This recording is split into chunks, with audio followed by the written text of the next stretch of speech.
My friends, hello. Um, we're going to do Bible study in 5 minutes. But what's the point, guys? Joab is not going to be able to make it. So unfortunate. He's in the cathedral, which is nice. Um, hopefully, you guys are able to come out, though. We're going to go live in 5. I'm going to post right now. Da-da-da-da. Link is in the chat. I'll see you guys in 5 minutes, okay? 5 minutes. Oh, and we're in First Kings chapter 2. See you there.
Hello. How you doing, Matt? Been a sad week, but good to be here. What's going on? I've got a funeral coming up on Saturday, and it's not a good one, if there is such a thing. Yeah. No, I know what you mean. Because there's ones that are considerably more bearable, I'll say that. Yeah. Yeah. Yeah. I'm directing a play and I just finished auditions and casting this week. So I've been very, very busy. Does it feel good to be finished? Sort of like Yes. relieved? Awesome. Yeah, it does. Can you hear that my cat has asthma in the back? Can you hear that? Yes, I couldn't identify the sound, but I heard the sound. I thought someone was like beating on a rug or something. Something like that. No, that's one of my cats has allergies and everything. And I'm just like, cat, you can't have allergies. You are allergies. That's not how this works. Yeah, that's like just retribution. Yeah. Yeah. Cassandra, welcome. Hi. How are you today? I'm good. How are you guys? Matt is lower. He's had to deal with a funeral this week. I'm busy. I'm getting out of a whirlwind because I just cast a show that I'm directing in the fall. Shakespeare, Twelfth Night. Oh, okay. Ooh. Oh, that's fun. It's one of the yeah, few that I've seen. Were you gonna do like a 12th night thing? Were you or no? I mean, we could. We certainly could. Because I really liked the Macbeth stream that we did. That somehow Jacob had what allowed me to put on his channel. Somehow. Yeah. Okay, yeah. Do you have any family members staying with you or any of that right now? No, not right now. They're all gone finally. Everyone's back home. Oh, thank you. So Okay. yeah, an adjustment going from so many people to now basically just me and my husband. Yeah. Next week we're going to be in chapter 3, and Jason really, really wants to be there for chapter 3. He's got theories, and apparently these theories bother Yosef. So he's really hoping we either bait Yosef into attending or he'll show up and bother Yosef himself. I just realized what chapter 3 is. I'm so excited. Yes. Yes. What a good time. My dad used that chapter to try to trick me and my brother once. We'll get there eventually. Okay, I'm going to share the screen. Where is Yanni? I was so happy that he came out last week and just stayed for the stream, unironically. What is going on?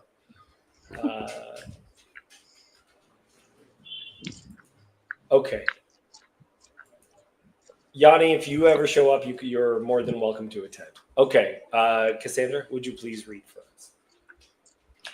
When David's time to die drew near, he commanded Solomon his son, saying, I am about to go the way of all the earth. Be strong and show yourself a man, and keep the charge of the Lord your God, walking in his ways, and keeping his statutes, his commandments, his rules, and his testimonies, as it is written in the law of Moses, that you may prosper in all that you do and wherever you turn, that the Lord may establish his word that he spoke concerning me, saying, if your sons pay close attention to their way to walk before me in faithfulness with all their heart, with all their soul, you shall not lack a man on the throne of Israel.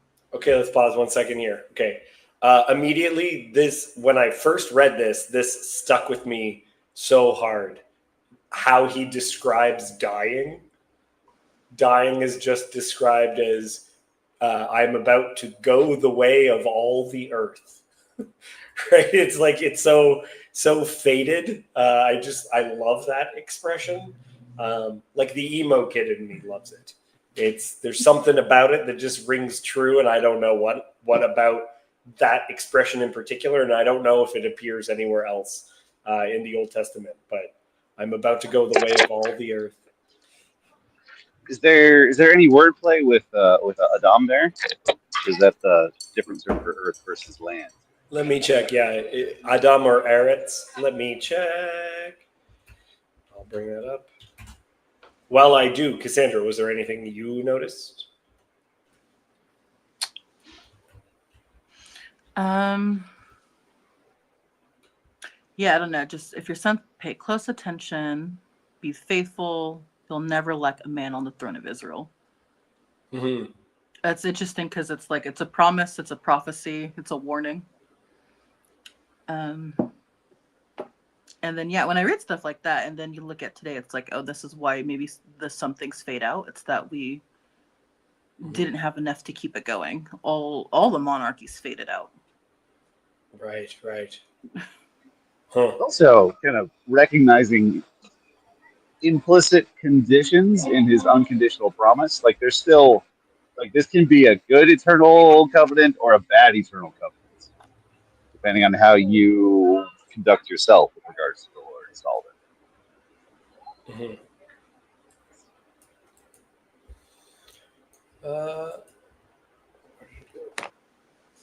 It is haaretz. It is earth, meaning aretz, from aretz, not from Adam. Just so you know. Yeah, yeah. See, Don is loving it. Still a good line, regardless. Yeah. Yeah, it's very interesting because it is in the law of Moses. So, okay, so one of the things that stood out to me is the use of the term, the law or the Torah of Moses, because we don't get a ton of references, like explicit references to scripture. It oftentimes alludes to the previous scripture, but this is one that is outright saying you got to read that book. You have to read it in order to understand it, right? Which may be hinting specifically at Deuteronomy, the chapter regarding kings, how to secure their dynasty. But to me, includes all of the Torah.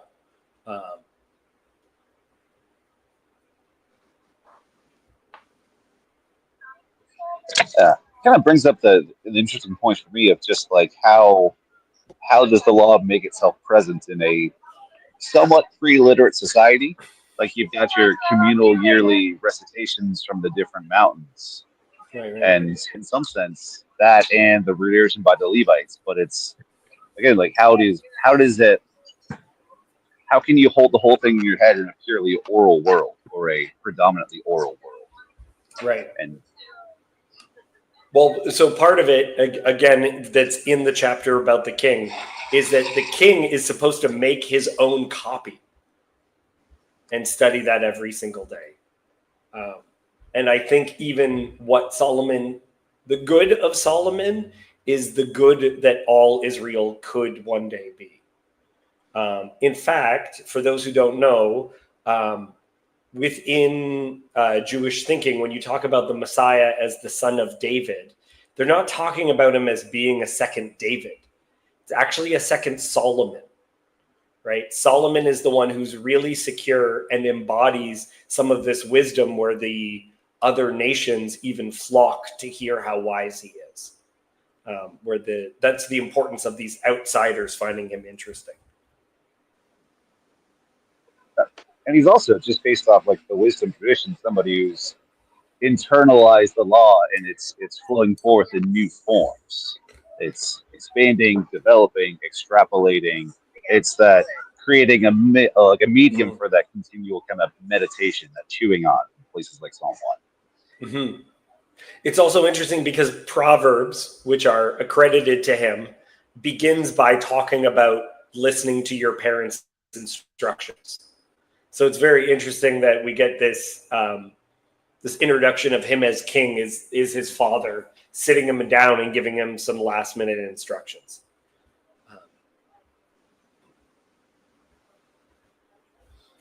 Is this a nice line? I like this line. It just does that seem like if you, Cassandra, if you just said that to your husband, do you think that would go over well, or like would he feel empowered by this line, or I don't know. In one way, it could sound like you're implying that that's not what you're being right now. Yeah. Yeah. But I don't know. Yeah, I'm not sure how old Solomon is here. If he's growing in, maybe this is in that also that transitory period between being, a young man, a young kid or something, and then growing into adulthood. It Because it seems like says, he was older when David. yeah, yeah. Solomon is believed to have become king around the age of 20. Some sources suggest it was possibly slightly under 20, but certainly older than 12. Right. So yeah, that's pretty young. That's on the cusp. Yeah. Well, if you find artistic depictions, they'll have him without a beard. There'll be like a very big emphasis on young Solomon. Um, he doesn't look like Matt at all. No beard, not even my tiny beard.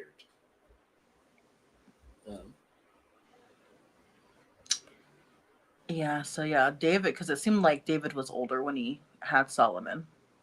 So yeah, his old aged father is dying, and now it's up to him in the midst of a coup. Yes. Yanni wants us to remember, guys, don't forget that Solomon is the Trump of the Davidic line. Thankfully, Jesus came later to fix what was broken. Can't wait for chapter 3 and asking, what would Jesus say? It's good. It's good. Yanni, get out here. What are you doing, buddy? Come on. Did it go badly last week? I thought it went great. Okay.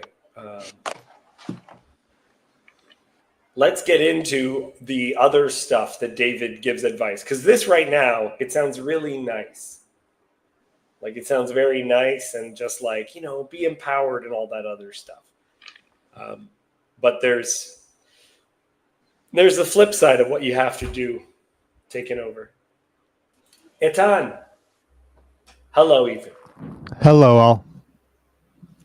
Have you watched Grizzly Man? Is that like the Werner Herzog documentary? Yes, it is. Yes. Okay, excellent. Sorry, you live in Alaska, right?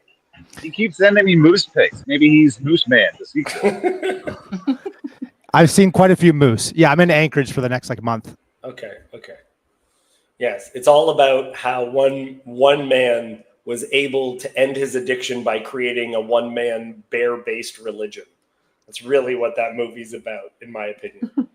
I would actually really like to talk about it and what it says about religion, specifically religion, that movie.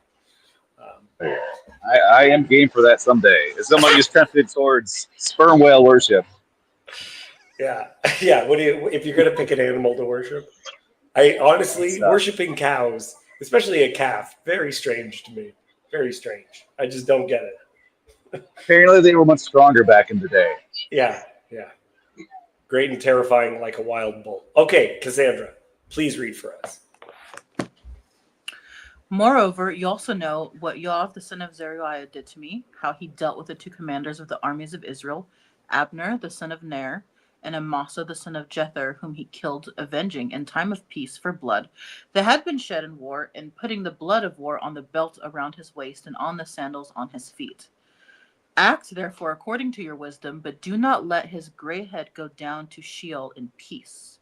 But deal loyally with the sons of Barzillai the Gileadites, and let them be among those who eat at your table, for with such loyalty they met me when I fled from Absalom your brother. Okay, pause 1 second. Okay, already. So this is such an amazing little bit.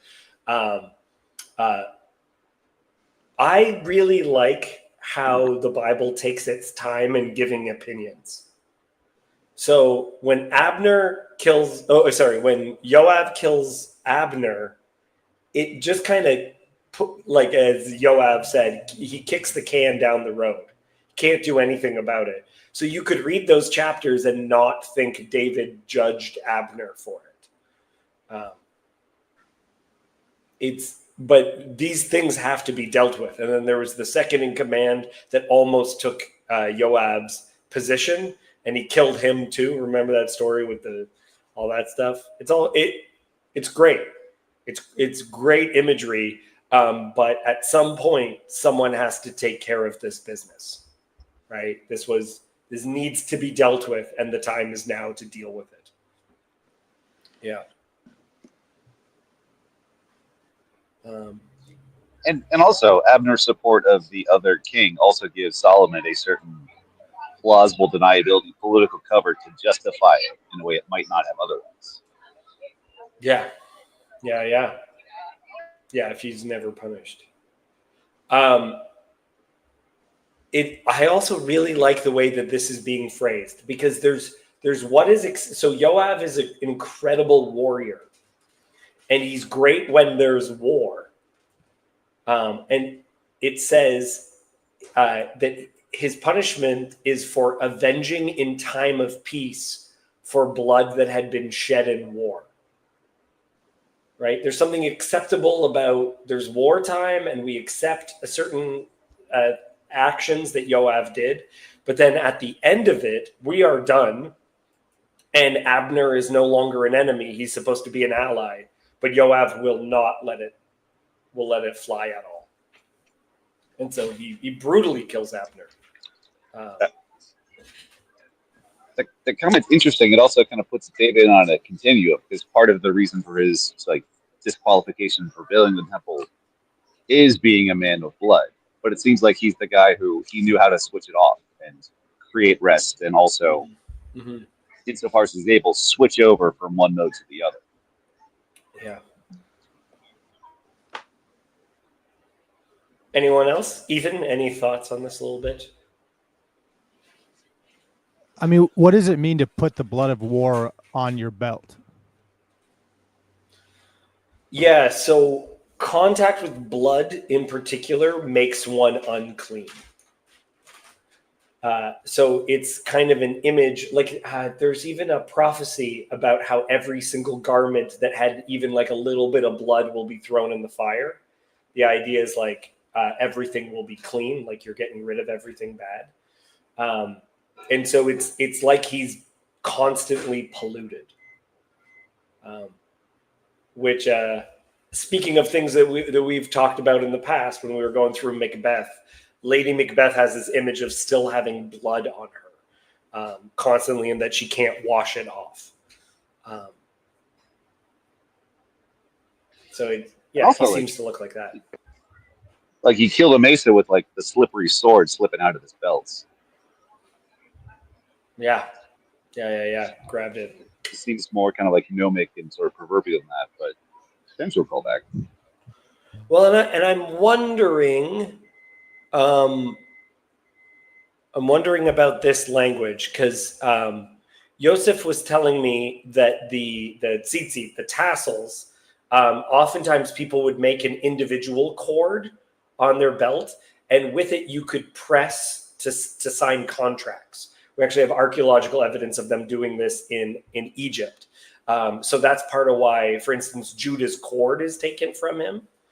But you can imagine what it would mean then if this part of your garment was stained in blood. It's like your fingerprint is stained in blood. But I'm not sure if that's actually what's going on right there. It's like Steve McQueen in The Magnificent Seven. We deal in lead, something like that. Yeah. It's like he signs his contracts in blood. I also have this theory about the sandals on the feet when we were going through Ruth, because it says that in at that time for a contract you would give someone your shoe, and my belief about that is if you have a leather sandal and you've been wearing it, it would become the shape of your foot. The only way, like it was like a fingerprint. It was an item that was completely personal. It's like someone else's Birkenstocks, right? Like you can't wear them. It doesn't work because the shoe becomes like your foot. So it could even be something about his identity, like the nature of who he is it has been stained by war, by blood. Are you trying to get me to post feet again in Bible study, David? Oh. Hello, Mr. Sartori. Hey, so are you saying that Boaz is Cinderella? Is that what you're saying? It's exactly what I'm saying. That's exactly what I'm saying.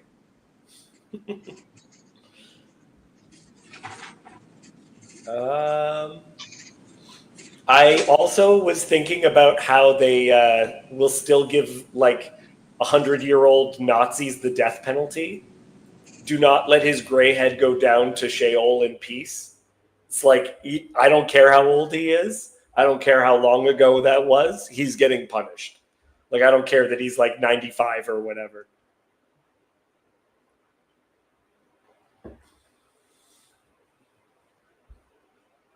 Anything else, my friends?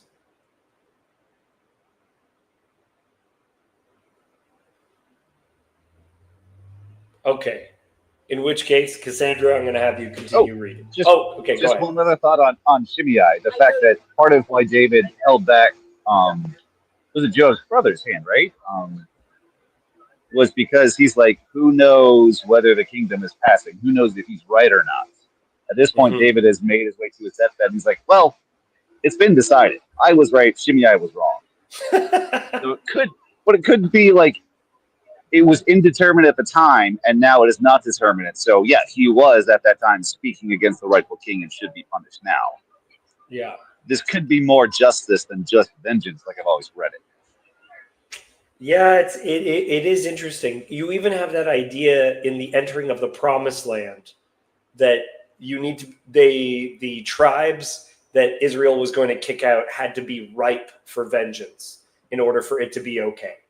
Right? Like we have to wait longer before you're allowed to utterly obliterate them. Yanni, I disagree. I disagree because he waits for him to do one more thing. But I mean, it's still a reasonable point, but I just happen to disagree. Anyone, anything else?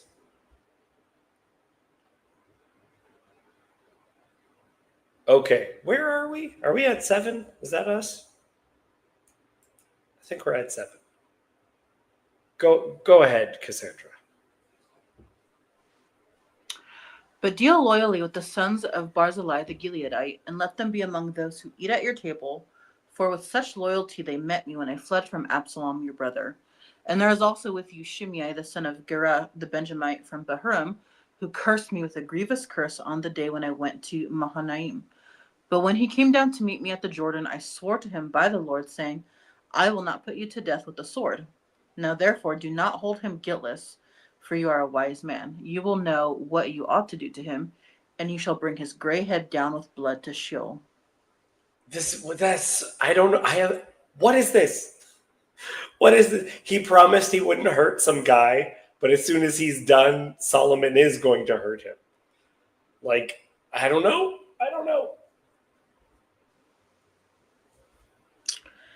Huh. Yeah, there's a lot of like, what do you call it? Not like technicality or something with some of Yes. these. Like, you're not a hair of your head will fall down. I won't kill you with the sword. Yeah, I won't. Like, you want to know how much they leaned on that I.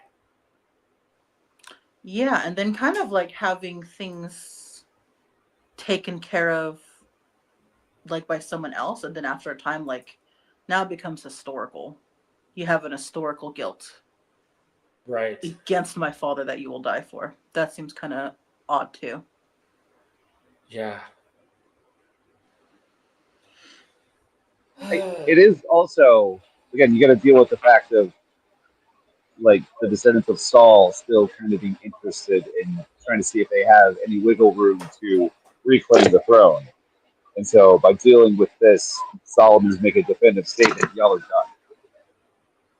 I was just thinking about it in terms of a good old lock her up, as Yanni was talking about Hillary Clinton.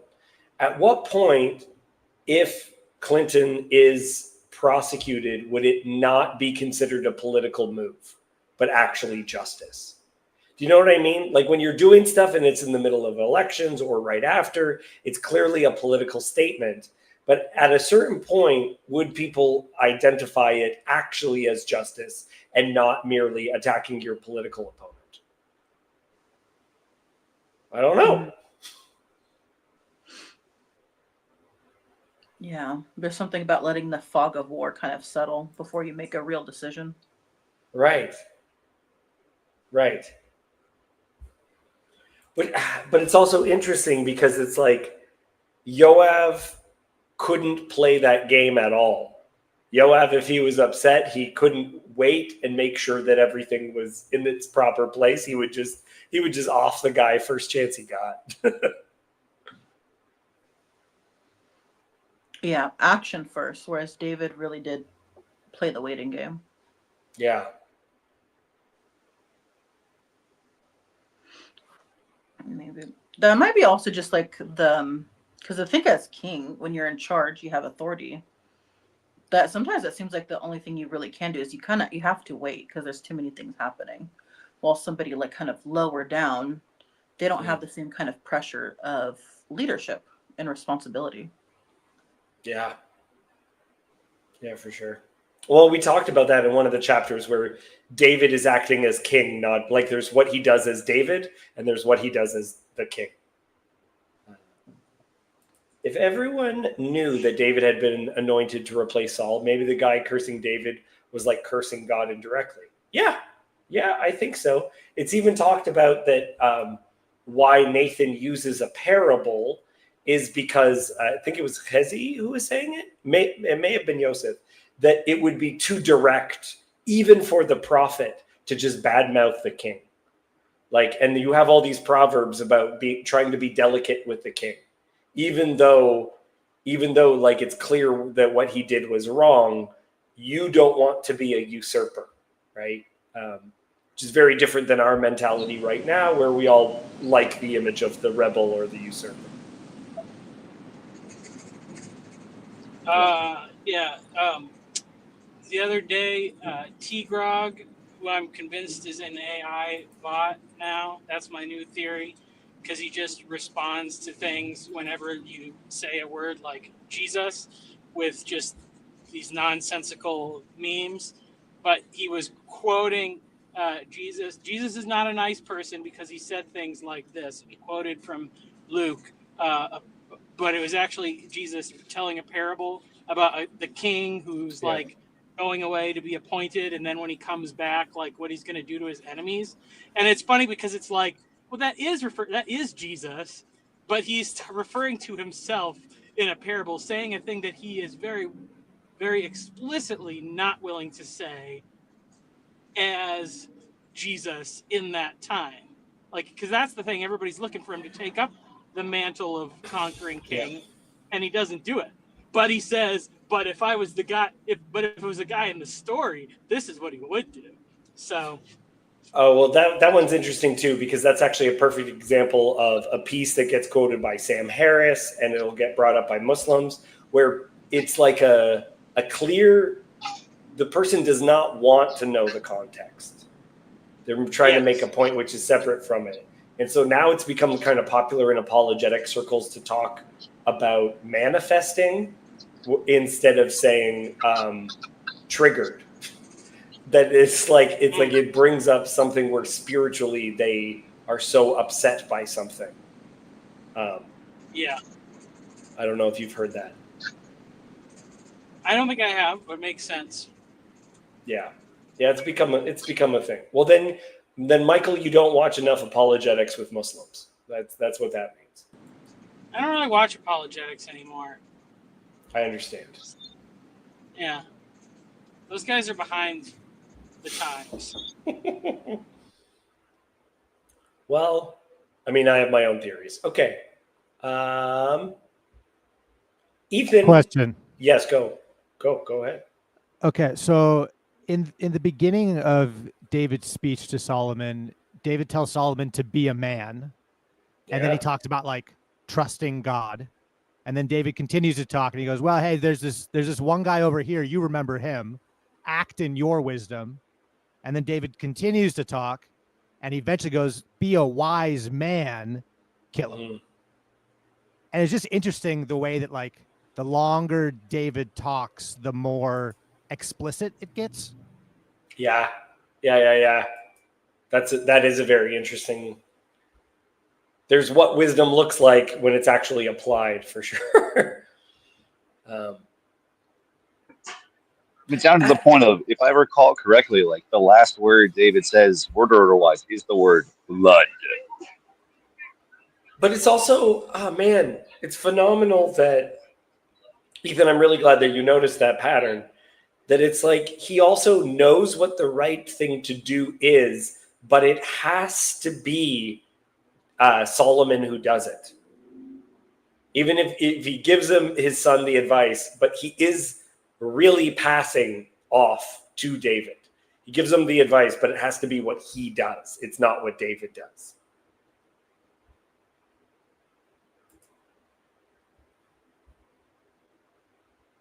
Good stuff.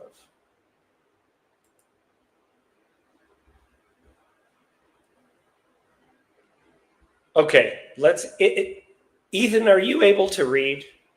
Yeah. Okay, question number 2.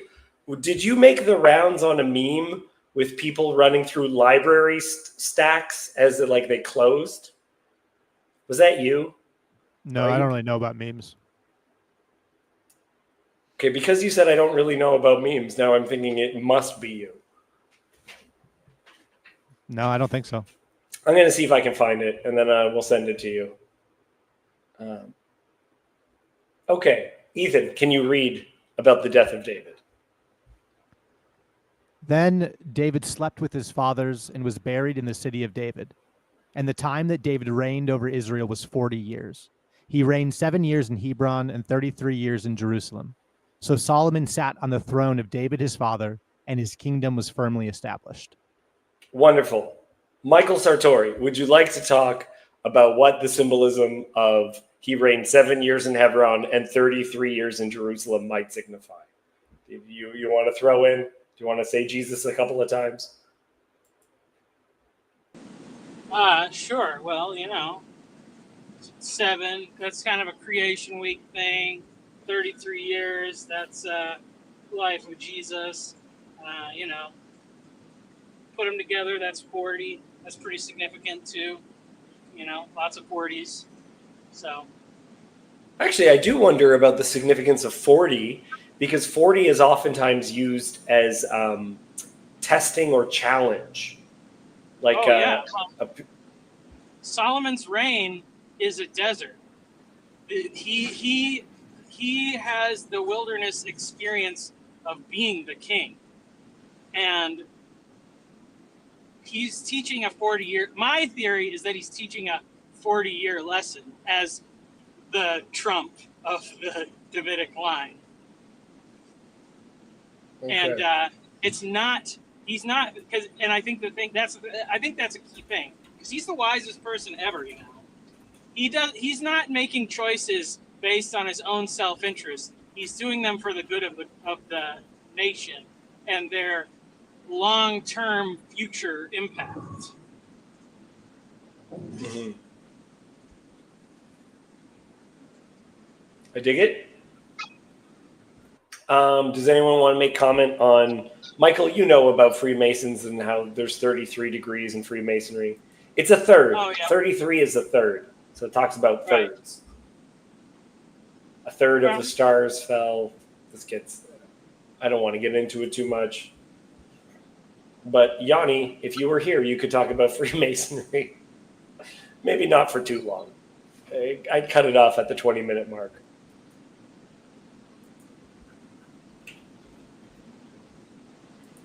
Okay, let's continue on. Yeah, go ahead. I'm wondering if Jesus had that passage in mind. Like, I'm wondering if he's thinking like, wow, 33 years, this is the year I got to go like confront Jerusalem. I've never thought about that passage before. Unless I'm mistaken, Solomon is 33 years old when he's made king. Saul is 33 years old when he's made king.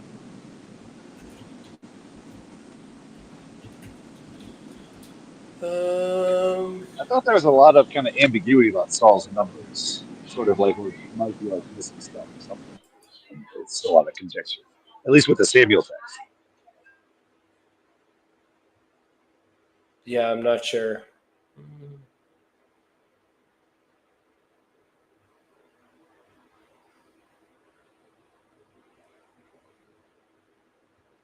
Okay. Let's jump back into the text. Ethan, read for us, please. Then Okay, go ahead. Then Adonijah, the son of Haggith, came to Bathsheba, the mother of Solomon. And she said, "Do you come peacefully?" He said, "Peacefully." Then he said, "I have something to say to you." She said, "Speak." He said, "You know that the kingdom was mine and that all Israel fully expected me to reign. However, the kingdom has turned about and become my brother's, for it was his from the Lord. And now I have one request to make of you. Do not refuse me." She said to him, "Speak." And he said, "Please ask King Solomon, he will not refuse you, to give me Abishag the Shunammite as my wife." Bathsheba said, "Very well, I will speak for you to the king." Woo! Okay, this is man. There's a lot here. It seems paced for tension, does it not? Like the slowness of the questions back and forth. Do you come peaceably? Right? Like this character who's seen as a rebel. Do you come peaceably? He said peaceably. I have something to say to you. Speak. And then this language, man. You know that the kingdom was mine and that all Israel fully expected me to reign. However, the kingdom has turned about and become my brother's, for it was his from the Lord. So it's interesting. He is admitting that it's the Lord that gave Solomon the kingdom. But all of the tension in here are very interesting. He sounds like Trump. Everybody knows I won. Yeah. Does the not conceding elections? Yes.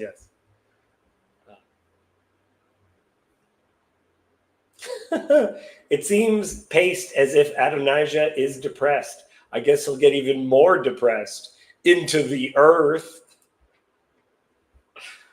That's good. Okay, Cassandra, I'm tired of saying it. Why is it such a big deal for him to take Abishag? His father's. Well, she wasn't a concubine. Not a concubine. No. Thing. Perceived as a concubine by some? Yeah. And I don't know. Because it was like intimate, but they seem very. They want to be very specific that it wasn't sexual. Mm-hmm.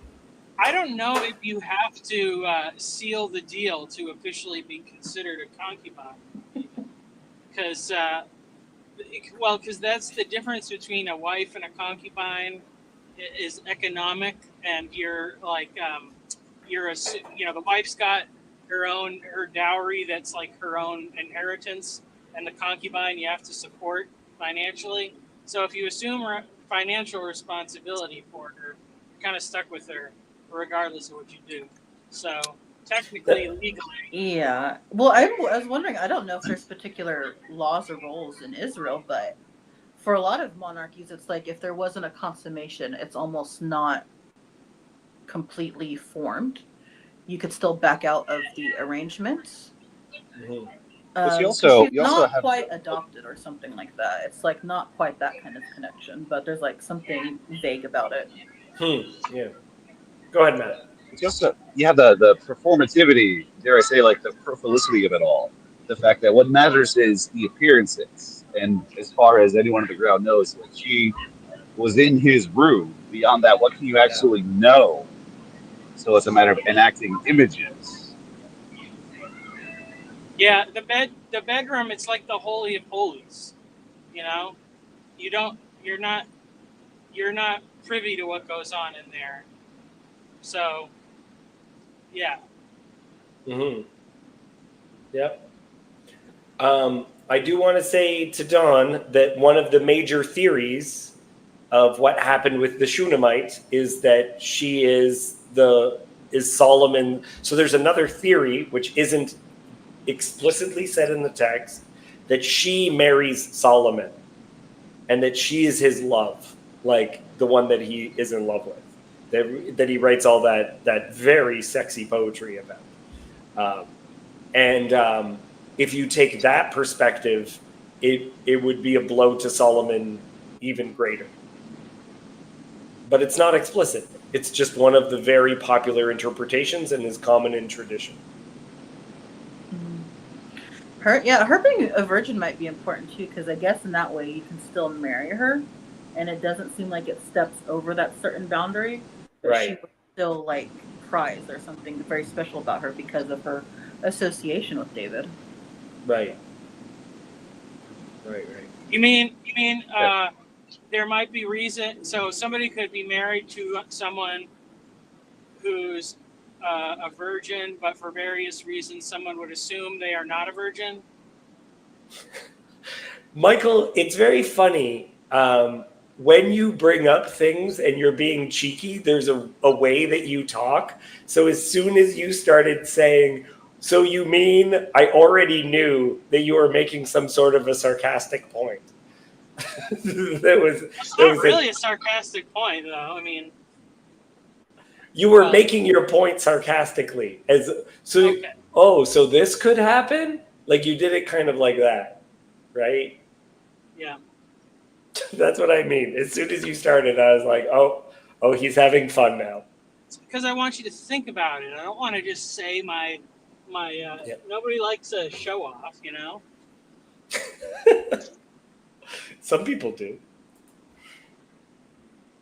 Dawn has been wooed by this depiction of what happens to her. So good. Yeah, I think last week I was confused when you said it, and for some reason I was thinking David and Abishag, and thinking no, they didn't consummate. So, but yeah, it's fine. Song of Solomon, that's a good twist. I don't have a problem with that. Because I mean, the woman in Song of Songs does have this kind of cast off,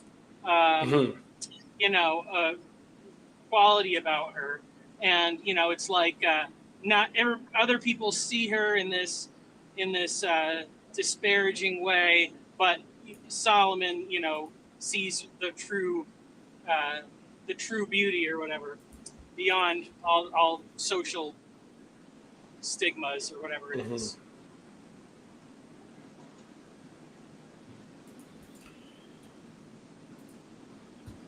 So Shunammite refers to a place where she's from. We don't actually know what her background is. Like if she's a Jew or not a Jew. Let me just check something real quick. We just know that she was very, very, very beautiful. Yes. The extent. Super beautiful. Yeah. And the woman in Song of Songs talks about how she is darker, which would have been seen. It's always seen as less attractive in cultures, and she says, "I am dark, but I am lovely."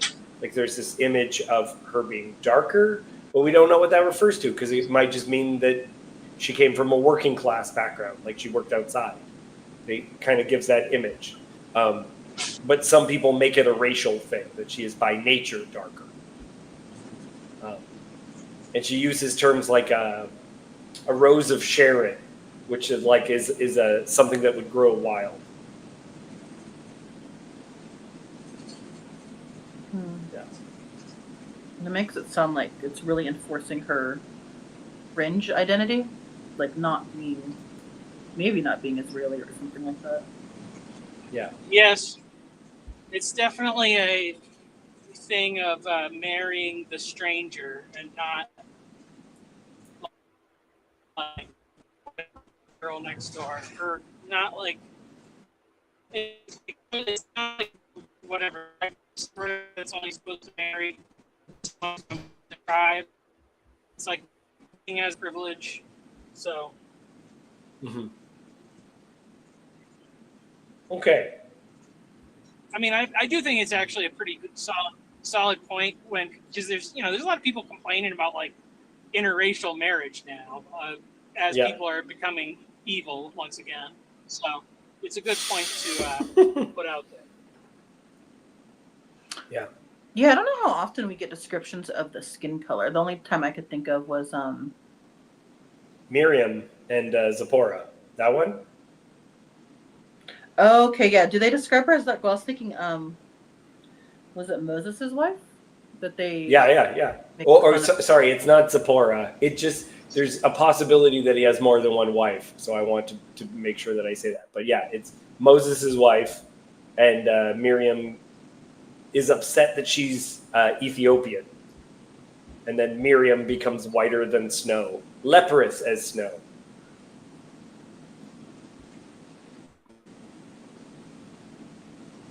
Right. So yeah, because I don't think we get many descriptions like that. So it's interesting when we get that kind of knowledge about them. Right. That's good. Cassandra, would you continue reading for us, please? So Bathsheba went to King Solomon to speak to him on behalf of Adonijah, and the king rose to meet her and bowed down to her. Then he sat on his throne and had a seat brought for the king's mother, and she sat on his right. Then she said, I have one small request to make of you. Do not refuse me. And the king said to her, Make your request, my mother, for I will not refuse you. She said, Let Avishat the Shunammite be given to Adonijah, your brother, as his wife. King Solomon answered his mother, And why do you ask Avishat the Shunammite for Adonijah? Ask for him the kingdom also, for he is my older brother, and on his side are Abiathar the priest and Joab the son of Zeruiah. Then King Solomon swore by the Lord, saying, God do so to me, and more also, if this word does not cost Adonijah his life. Okay, let's pause one second right there. I don't know how I feel about this because if you're just following these sections, it seems like if you swear, you have to do it. So it's interesting that Solomon says, "I'll give you, make your request, my mother, for I will not refuse you." I mean, he doesn't. I suppose he doesn't invoke the name of the Lord. In the other ones, people invoke the name of the Lord and then they're unable to get out of it. Um, I think it's weird that she does this. Why would she make this request on behalf of the brother? mhm. Now, there's a theory that the mother of the king becomes his chief advisor. So that Adonijah speaks to him for this request. That would have been seen as the channel in which you get stuff done from the king. Right. Yeah. I mean, there's like a thing like going through the mother or like asking a guy's wife, like, this is how you get an answer, like, get something out of him. Right. But I guess I'm just curious about why she would be like, okay, yeah. Because, yeah, what does he say? Why don't you give him the kingdom too? Yeah. Well, Yeah. Just ask for the whole thing. Why don't you? yeah, but My say my cynical read is she's intentionally signing his death warrant. I think one of the other things that Bathsheba is sort of like a layer of interference, and she could have said, "That's a horrible request. Go away. You're an idiot." She did not. She just presents it without comment, but she's fully aware of, I think, what the Hmm. consequences of this request are going to be. Yeah. mm, yeah, in these stories, start to get readings of like things being double edged. Yep. And we already know that Bathsheba is capable of such things, right? Like the last chapter, she seemed to be part of a conspiracy. Whether or not you think the conspiracy was right or wrong, she was participating in one. Where it's like, how do we get our way in how we talk about this with the king? Yeah. Do we think that her life was in danger when she was being asked to do this? Like, is that why she asks if he comes peacefully? Because if he doesn't come peacefully, like, she needs to scream and run? It definitely puts into perspective that that is part of how he was interpreted. He is he is a usurper character. Mhm. Maybe that part when he said, Israel was on my side. I don't know if there could be a veiled threat in there somewhere that there's still popular support for him, even if he didn't also have the support of God. Oh man, it is very interesting too, because in him saying that, he's not like David would say things to Saul when Saul was king to clearly show that David saw himself as the servant of Saul, right? And would debase himself in front of. He'd call himself a dead dog and all this other stuff where he put himself down to make it very, very clear that he was not trying to usurp. If you're going to talk, like, this is some real passive aggressive stuff, right? Like where you're like, I'm not mad about it, but just a reminder, everyone was behind me and I had the authorities and everyone was on my side. Right? Like, keep that stuff to yourself. Don't mention it. Don't give your credentials on why you actually deserve to be in the position. Well, and there's a line where it says like Solomon sat on the throne and his kingdom was firmly established. Yeah, his kingdom was firmly established.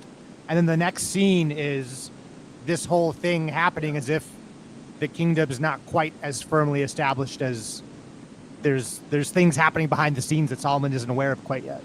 Yeah.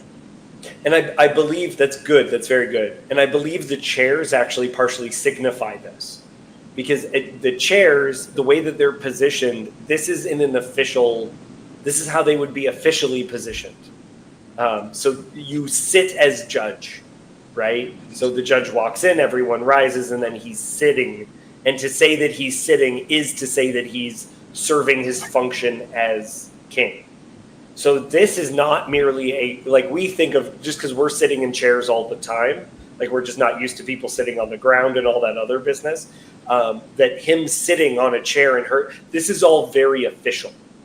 So this is a public request, and this is a public thing that he's going to say in response. So she would have asked on behalf of him publicly, like other people, there would have been witnesses to what Odinijah was asking for.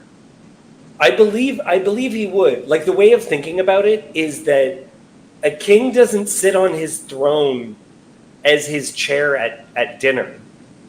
When he sits on his throne, that's a role that he's playing, right? Like the Pope's position is referred to as the seat of Peter, right? It's his chair. When you're sitting in that chair, you're serving in that role. That's actually part of also the debate about the role of the Son of Man in Daniel, because he sits in heaven. It's very controversial that there's a character besides God that is sitting, because that's what you do as a judge or as a ruler. So, like, there's not a whole. Yeah, go ahead. I was just going to say, since you brought up the Pope, I think we can basically say that Adonijah probably grew up as a Roman Catholic, because they say that, because of this relationship between Solomon and Bathsheba, that Mary is like the Queen Mother, and then they always bring that up, that like anything that you ask of Mary, like Jesus won't deny her. But clearly, I mean, what does that mean? That like Solomon's just got more backbone than Jesus, or what? I don't know. It's just an odd way to approach this thing. But that is kind of the thing. But it's funny because it's like, why would you?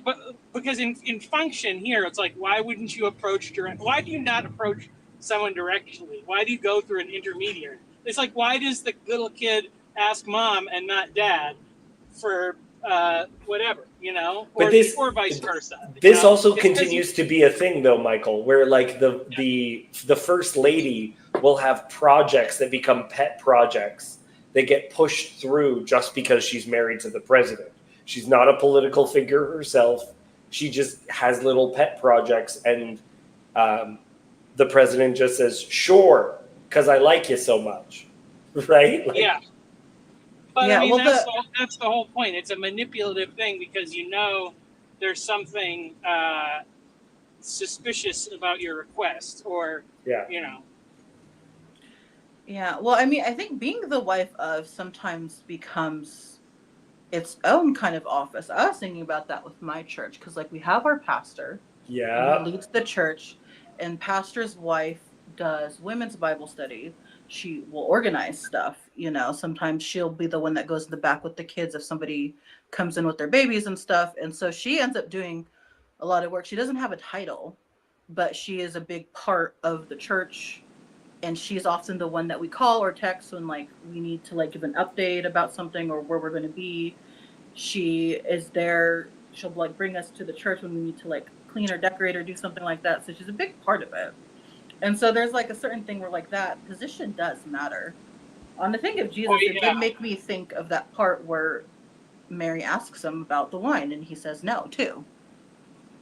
Mhm. And that, to me, also links in with other stories in the Bible where the wife asks the husband for something and he gives in when he shouldn't, and then that causes problems. Like maybe like with Sarah wanting to give Hagar so that they could have the kid. That ends up becoming a problem. But then like with Abigail and her husband Nabal, he never listened to her, which is why they didn't go to him. They went to the wife because the husband was unreasonable and couldn't be, talked to about that kind of stuff. And so they Yeah. went to the wife because she was the next in line, kind of like authority, and she was, somebody that they trusted to take care of them. Now, this will become a pattern as well, where we will oftentimes the only family that we'll know is the king and his mom, right? Like it'll pass down, and we'll know that she is sitting as the queen mother, like as this official position. So I get the idea that Mary could serve to some extent within this function, but yeah, like what you guys are saying, the mother can still be rejected, right? The king still has to figure stuff out for himself. Yeah, it is interesting that it becomes the mother. Yeah. Yeah. But there's also something about this place of a I mean, at this mother-in-law. point, well, an interesting thing though, because Solomon's still not married, right? At this point, he doesn't have a wife, right? Right. And so that because that's the thing, like a man leaves his father and mother when he's joined to his wife, which I was thinking about even like the whole thing with Jesus giving Mary over to John on the cross and all that, Mm-hmm. and then that's also the moment when he says, my God, why have you forsaken me?" That he is leaving father and mother to join his wife, to be united with his wife. Like the cross is the wedding of Christ in the church. So anyway, so it also kind of applies here, maybe, in that yeah, Bathsheba has more of an influence as long as Solomon's unmarried. But then that's like the thing that's probably when things would change. Mm-hmm. Ethan, I don't know why, but you look like you want to say something. No, I was just thinking. Okay. Okay, let's get back to the text. We can't go for too much longer, and we still got a bit to read. Ethan, I'm going to ask you now, actually, to read.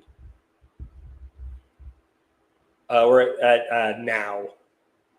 Now, therefore, as the Lord lives, who has established me and placed me on the throne of David, my father, and who has made me a house, as he promised, Adonijah shall be put to death today. So King Solomon sent Benaiah, the son of Jehoiada, and he struck him down, and he died. And to Abiathar, the priest, the king said, go to Anathoth to your estate, for you deserve death. But I will not at this time put you to death, because you carried the ark of the Lord God before David my father, and because you shared in all my father's affliction. So Solomon expelled Abiathar from being priest to the Lord, thus fulfilling the word of the Lord that he had spoken concerning the house of Eli in Shiloh. So that's the last descendant. Only one man will be left, and him to cry his eyes out, which is pretty metal, if you ask me. What is Don saying over here? But if in Solomon's case, the room couldn't have been big enough for all the wives' chairs on his right. So it's good. It's a good joke. I approve, Don. It would have been like pews, like a really long church pew. Yeah, it is also very interesting when he does things where he says he's going to put them in positions, and if they go past it, then they die. So the idea is you give someone a number of chances. You don't not kill them. You just put enough hurdles in the way that everyone will know that you were justified in what you did. So that you're on house arrest, but if you go past it, then you will be put to death. Okay. It's what every Christian teenager is always looking for, right? Show me the line. Show me exactly as far as I can go. Right. Without getting in trouble. But and honestly, kings and political figures do have to do that sometimes. They have to be sticklers for the rules, right? You do get out of certain things because, technically, so you have to set a trap where no one can debate whether or not what you did was right or wrong. It has to be clear that you were right.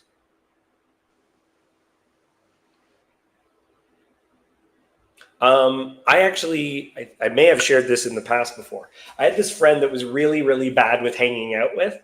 And he was like my best friend in high school. And then when I went to university and I left town for that, I'd come back home. And when I would come back home, I'd try to make plans with this guy, but they would oftentimes fall through, right? And I kind of, because plans fell through so often, once or twice he called like 15 minutes after we were supposed to hang out, and I started hanging out with other people. And so he started being like, well, it's not my fault because you made other plans, is what he would start saying, right? Because I would double plan because I got dropped by this guy so many times. So because he was my best friend for a period of time, I actually made a decision that I would come back to my hometown and plan nothing but hanging out with this one guy. And the explicit purpose was so that he would screw me over so that I would not feel bad at all about no longer keeping in touch with him. Where there's no excuse, there's nothing else. I came down, which, I took a Greyhound. It was 3.5 hours for me to get from Toronto to Windsor, which is my hometown. So it took 3.5 hours for me to get down there with nothing to do except for hang out with him. And that way, when he screwed me over, it would be very clear what was happening. Yes, if you're on Fully Alive, that's my channel. If you're on Jacob's channel, that's Jacob's channel. Welcome, Pete. Anyway, and he did screw me over. He was trying to organize stuff, and then he kept on canceling for an hour because I was like there all weekend. So it was, okay, I'll see you on Friday. No, Saturday. And we'll go for breakfast. Okay, we'll go for brunch. We'll go for lunch. We'll go for a late lunch. We'll just meet in the afternoon for coffee. We'll have dinner. Well, I got a thing. It will be after. And then it just became, and then after that, I knew that I was in the right. And I only knew I was in the right because I created this system, like what Michael's saying, where I actually created a system where no one could debate whether or not I was in the right or not.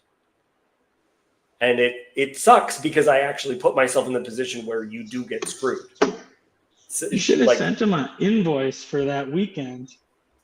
No, man. You know what? Again, best friend in high school, right? Like it was, the reason why I did it was because I was getting married and I was like, man, 2 years ago, this guy would have been he would have been my best man. And now I don't even know if I want him invited to the wedding.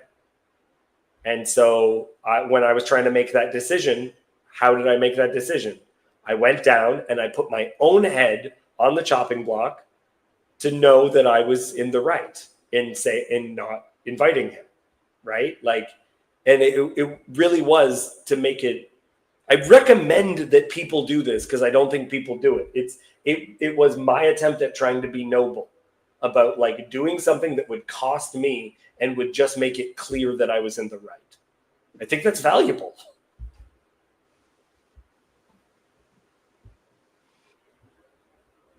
No. Michael, I thought you were going to attack us because you were holding what appeared to be a weapon. It's a drawer slide. Okay, less intimidating. Yeah, and I got closure out of it. All right, Ethan, read again. Sorry, it's just Cassandra always reads, and so I'm trying to encourage other people, but other people are like driving and stuff. So I need the text. oh, sorry. When the news came.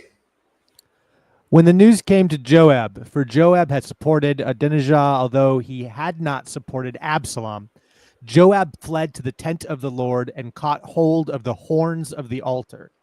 And when it was told King Solomon, Joab has fled to the tent of the Lord, and behold, he is beside the altar, Solomon sent Benaiah the son of Jehoiada, saying, "Go, strike him down." So Benaiah came to the tent of the Lord and said to him, "The king commands, come out." But he said, "No, I will die here." Then Benaiah brought the king word again, saying, "Thus said Joab, and thus he answered me." The king replied to him, "Do as he has said, strike him down and bury him, and thus take away from me and from my father's house the guilt for the blood that Joab shed without cause." Keep going. Yeah, keep going.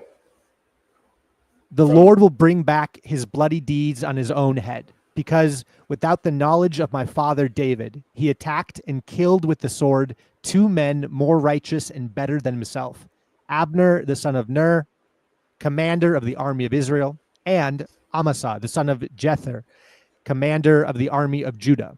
So shall their blood come back on the head of Joab and on the head of his descendants forever. But for David and for his descendants and for his house and for his throne, there shall be peace from the Lord forevermore. Then Benaiah the son of Jehoiada went up and struck him down and put him to death. And he was buried in his own house in the wilderness. The king put Benaiah the son of Jehoiada over the army in place of Joab. And the king put Zadok the priest in the place of Abiathar. Awesome. I just really like this scene. It's just very, very compelling. Like it seems to me like the same image as like the guy getting shot in front of the altar, right? Like that appears in so many movies, like a guy like kneeling and praying and the guy comes up behind him and shoots him, right? There's the meme where the people are all shooting at each other in the church. It's just become like a thing, like the person who's crying out.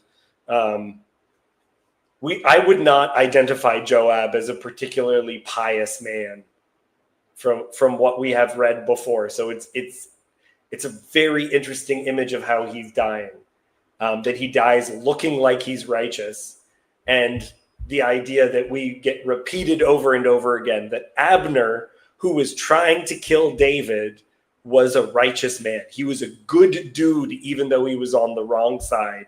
And Joab, though he was on the right side, was the devil, as we have said before.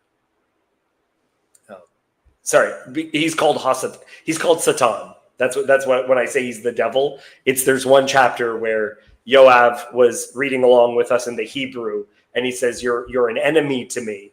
David says that to Joab. The word is you're Satan to me, right? Like it's actually that word. So David's been living with the devil all this time. So we can see it's finally come forward.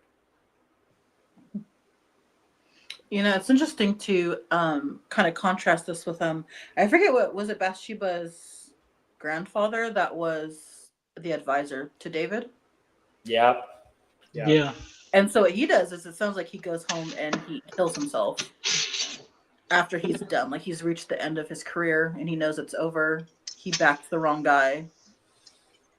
It seems like he just goes home and takes care of himself. And then we have Joab here that's running. And I don't know if he means to like preserve his life or if it's just the setting where he would rather die. But it's kind of interesting that he runs. He makes him chase him. Yeah. Yeah, that was an interesting one, because I remember it's like right, I don't know, I guess it was right after the recent election or whatever. I was listening to some lady, a lady complaining about Trump, basically for all the like misogyny stuff. And like, I was like, yeah, if you have personal experiences with this, I can see how it's like you can't separate yourself from that, like politically or anything like that. And you just gotta, yeah, you gotta throw your hat in, even with the losing side for the right reasons or whatever. Yeah. So, life's Yeah. complex. I'm also wondering, part of um, the Day of Atonement is blood would be taken and put on the four corners of the altar. So I know the grabbing of the corner of the altar has something to do with pleading for mercy, but also, to me, grabbing onto the corner of the altar is also like it is a bloody place. Like it's a hypothetically the place where atonement is made. Um, and to be grabbing onto there and to be, no, I'm gonna die here, right? It is very much like the guy dying in the church, grabbing onto the altar, refusing to let go, right? Yes, Yanni, this always made me laugh. Av is father, so Avner is my father is Ner. So it's like a Johnson, the son of John, is how Abner is referred to. Abner, the son of Ner. um, So the horn of the altar, that's the same as corner. yes, horn? yeah. The altar would. I don't know how quickly I can find an image. The altar had horns to it. The four corners of it. They kind of came up just a little bit. And both on the altar of incense and on the altar, at the bronze altar, were horns that had to be anointed in order for them to be used. Okay, I'm sharing some images. Sometimes because they're described as horns, people make them look very much like horns, right? You can see what that looks like, or like here, how they're coming up like horns. However, we've found archaeological evidence that it's like this is an actual altar that was discovered. Or sorry, this one is an altar that was actually discovered. So it still points out, but more like it's square and then circles off on the corners. So it like appears like a corner coming up. And it probably also had, so not like this, right, where this looks like horns. It probably served a functional purpose as well as a ritualistic one, in that I've made fires before, and I think this actually blocks the wind a little bit, I think. But also then becomes what would be blessed in order for things to occur, and also is in the later prophetic tradition, the horns of the altar are spoken of as Messiah. So the messianic figures, in the Talmud and in other places, there's four messiahs representing the four corners of the altar. It's interesting because they make up one altar, but there's four corners. That's kind of my spiel, because I think Jesus is the one altar that brings together the four corners. But if you look up the four craftsmen, you'll find Jewish literature on messianic figures, the four messianic figures. So grabbing onto the horn of the altar is like it's a salvific, like pleading for salvation kind of image, and is also because they would be hit with blood, which is why if you just type in horns of the altar, you'll find images of people touching the corners. It's because they're actually putting blood there. Oh, this one's actually our image. But that's part of the ritual of Yom Kippur. Cool.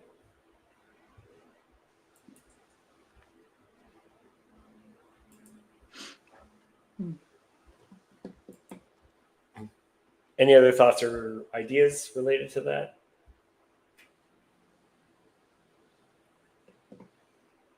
This is like a way to start his rulership is just like killing all the leftover. It's like cutting off all like the loose strings from David's reign. Yeah, it's got a bit of that feel. I think the text looks positively on it. I don't think it sees, because Saul isn't referred to as a man of blood. It goes out of its way to let you know that it's not unjust what he's doing. But it's so I even titled this stream "Cleaning House," where it's like the image of draining the swamp, of firing all the people that should have been fired long ago, that kind of an idea. Yeah, also getting rid of people and then putting in your own. Replaces Right. Joab, replaces Abiathar. Yeah, that's a good. Yeah, you need people who are now good to you. Yeah. It is interesting how, it's so similar to like a Godfather type story or whatever. And, even though we're like, we live in the modern world where we don't really have kings and queens and stuff, but then you think about something like that, which that's got killing, so that's like pretty real, like mafia stuff. But even so, if it was like a corporate setting, instead of people getting killed, they just get fired mercilessly or whatever. Like, that these kind of kingly hierarchies still do emerge in certain patterns, and I think that probably it's an indication of like where the power really lies in our world today. Um, where because it is like the purview of powerful people to hold on to power and use these kind of more ruthless means. Yeah. That's good, Michael. It's good. Okay, back to the text. Cassandra, then the king. Then the king sent and summoned Shimei and said to him, "Build yourself a house in Jerusalem and dwell there, and do not go out from there to any place whatever. For on the day you go out and cross the brook Kidron, know for certain that you shall die. Your blood shall be on your own head." And Shimei said to the king, "What you say is good. As my lord the king has said, so will your servant do." So Shimei lived in Jerusalem many days. But it happened at the end of 3 years that two of Shimei's servants ran away to Achish, son of Maacah, king of Gath. And when it was told Shimei, "Behold, your servants are in Gath," Shimei arose and saddled a donkey and went to Gath to Achish to seek his servants. Shimei went and brought his servants from Gath. And when Solomon was told that Shimei had gone from Jerusalem to Gath and returned, the king sent and summoned Shimei and said to him, "Did I not make you swear by the Lord and solemnly warn you, saying, know for certain that on the day you go out and go to any place whatever, you shall die? And you said to me, what you say is good. I will obey." Okay, pause 1 second. Look at this. The servants fled. Now, I wonder about those servants fleeing. If they know that he's on house arrest, maybe that's why they fled, because they know he can't follow. But they didn't go to nowhere. They went to the king of Gath. They went to a foreign king. And so this guy, Shimei, is going to the king of a guy right next to them, right? That does look pretty suspicious, right? If you're going to another, if we're speaking in mob terms, if you have a meeting with another family's head, like I think we can, when you've already been told you're not allowed to leave your house, you could see that he is taking his own life in his hands by doing this. Hello, Kirk. Hello. We are almost done, but you are welcome to stay. Any other thoughts related to that?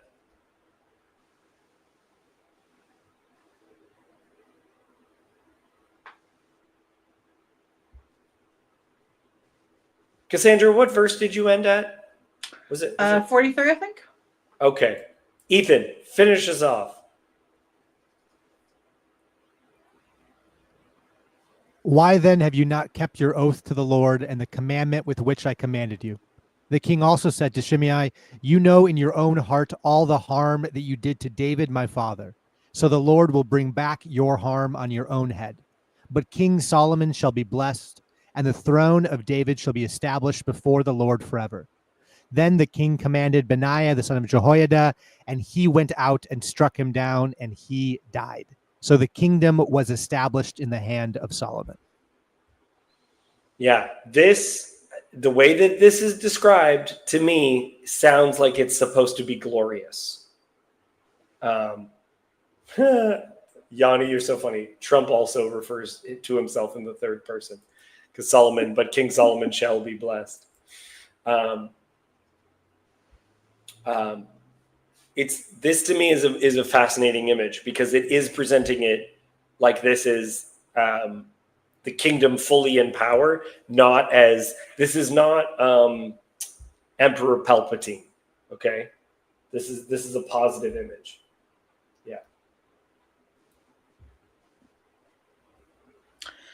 Yeah, again, he keeps Shimei alive. And then I guess, is it like what you're talking about earlier? He puts his death on his own head. Yeah. He devises a way that it's his fault that he dies, but then he brings up all the wrongs that he did to David that he could have been killed for much earlier in this story. Yeah. Yeah. But if he did it earlier in the story, it could have been debated. Oh, and you're doing this for political reasons, and you're doing it for that, and you're doing it for this. But if you wait and you set it up the proper way, you make it very clear to everyone that you are in the right. Yeah, and that I think is part of what it refers to as him being established. Him being established means that no one's fighting him on it. Like everyone sees this and goes, "Yep, you were right." Yeah, it's being a lot more, I guess, decisive. Yep. Than David was. Again, he's a man of blood, but he didn't put as many people to death as you think he would have. Yeah. Yep. And this is a time as well where the death penalty is active. So to put someone to death for crimes against humanity would not be seen as being murderous. Right? Right. Instead, you might be seen, as an example, as a tough on crime ruler, right? You might be seen as particularly just, not as particularly tyrannical.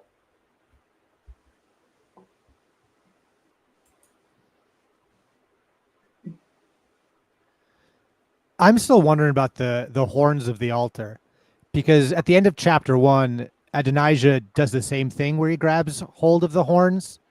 Like, is grabbing hold of the horns almost them like admitting guilt? And they're like, hey, somebody's at the altar holding onto the horn. We got a guilty person over here.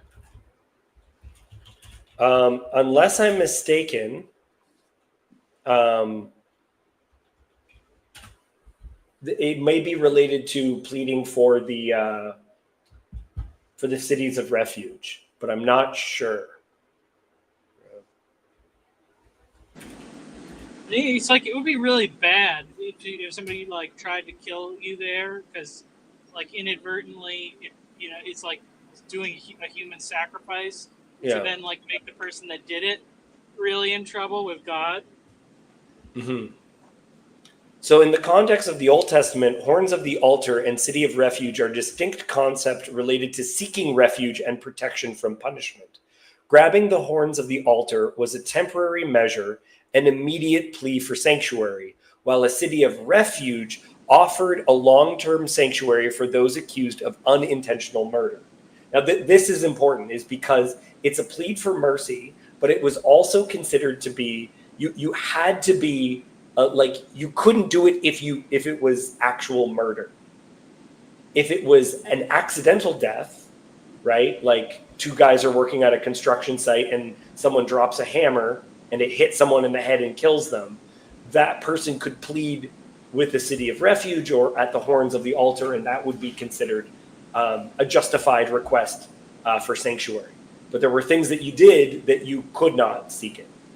This is also important, Ethan, by the way, because this is the image of referring to God as a horn, right? Like my horn of strength and horn of salvation and all that image. The horn of salvation is related to grabbing the corner, because that was a plead for sanctuary, but also when you were in a military situation, how you got other troops to get to you is you would have a shofar, which is a hollowed out ram's horn, or a hollowed out horn of another kind, where you blow it and then you'd be calling people to your assistance, right? That's part of even the shofar going off related to God's judgment, right? That there's that's a call for assistance, right? Is what's happening when a horn of salvation is brought up. Does that imagistically make sense? Okay, go ahead, Michael. Oh, I was gonna say probably also, there's a connection there with like the four corners of the field that you're not supposed to trim, and those are for like the strangers. So in a sense, it's like you're making a case like, save my life and I will take the demotion to Gentilehood or whatever. Like you're identifying yourself. You're On the giving up edges. stature to identify yourself with the people in the corner, the little corner of the internet. Yeah. Where did it go? Did we paint ourselves into a corner by doing that? Well, it is. Yeah, it is edge situation. It's on the corner of Jacob's Federici's Peterson sphere. Yeah, because a sphere doesn't have corners. Yeah. So what are the other? What are the other three corners though? That's the thing you have to find out. Yeah.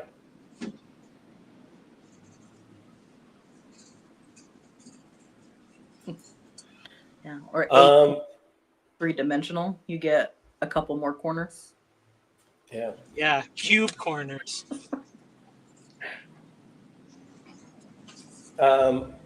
Well, and I'm wondering now, Michael, the altar itself, if you're looking at it, as you said, that you would not harvesting the edges, the idea that the edges have these like protrusions, it's perfect.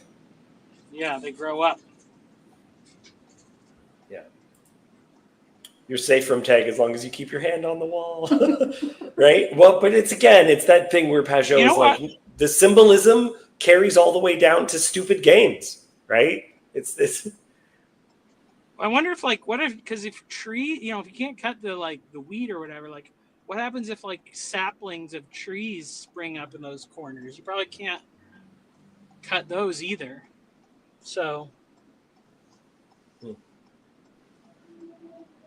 I'm now getting an image though, Ethan, based on what you were like, your kind of pun with that is like, sometimes I would swim in like a lake and there would be a dock, like a floating dock. And it would be like, you had to swim out to it. It'd just be like one out there. It didn't have a connection to the ground. And you'd be like diving off and jumping. And as you became tired, as long as you could reach the dock, you were like safe, right? Because even one hand on it would mean that you wouldn't have to be treading water, right? But an inch away from being able to touch it, and you could very quickly find yourself in a difficult position.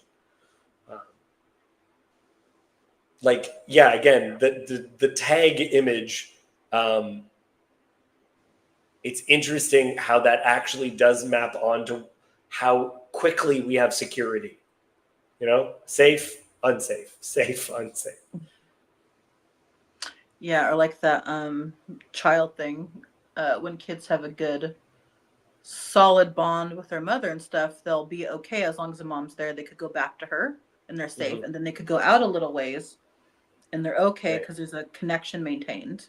And then they could go back to her when they want, and then they it's like that tag game too. And that's how they evaluate like a good bond. That's interesting because even as adults, this is an image of tension, right? We still grab on like we're holding on to something that could help us, even as adults. like that is a fear response is just this, right? Like that's, and that comes all the way from a child being like grabbing onto its mother that you hold on tight so you don't fall off. But look, guys, for some things, even if you're holding on to mom, you're still in trouble. Right? You grab onto the horn of the altar. It doesn't matter, man. Then it's just here that it's going to happen. Okay.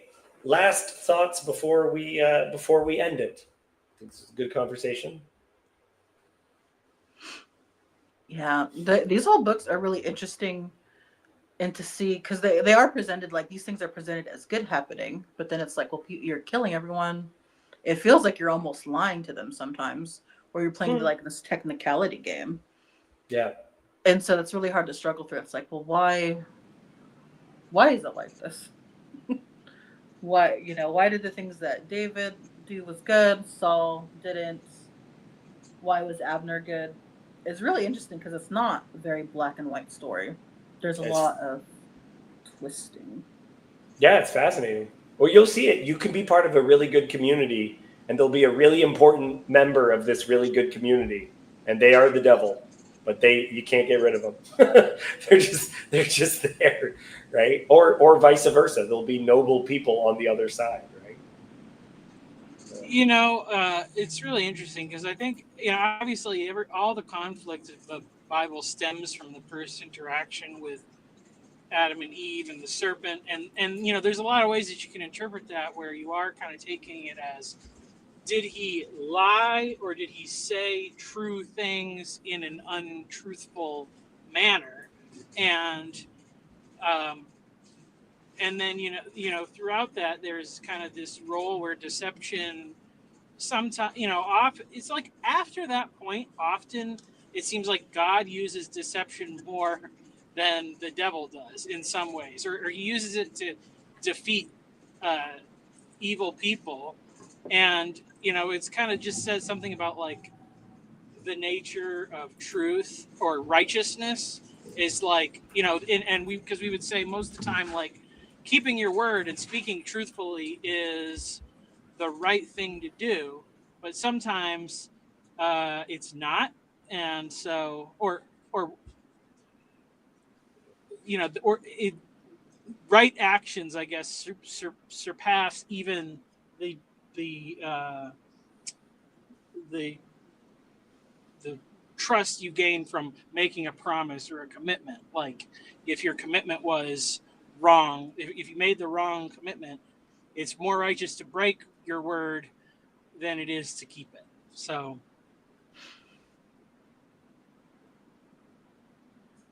yeah, the principles here are ones that I think we should marinate in for a while. It's good. Yeah, my final thought. You mentioned that you said that you thought the text viewed this as positive, and so I was just curious because like the final line here is, "And the kingdom was established in the hands of Solomon." I was curious if that's like common language or if it's strange. There's no mention of the Lord there at the end. Right.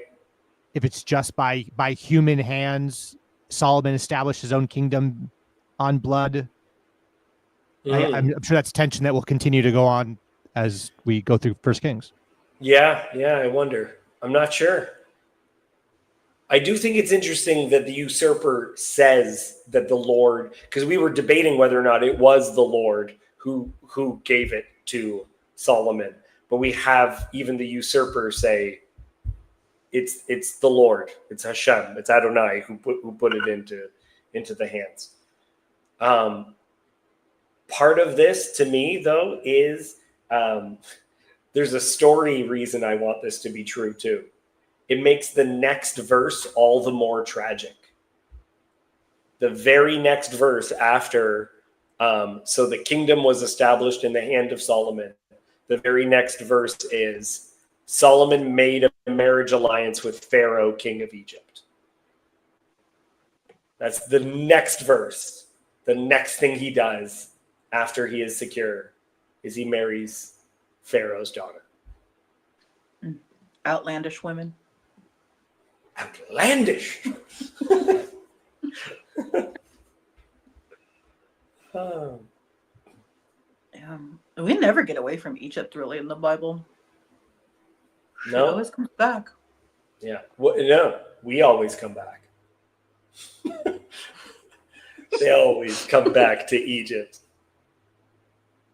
Egypt is that really toxic ex that like just delete all contact. You don't need to see. Just block, okay?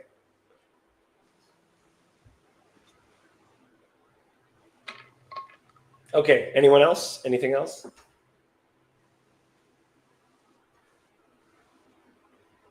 Kirk, you get the last word. Not really.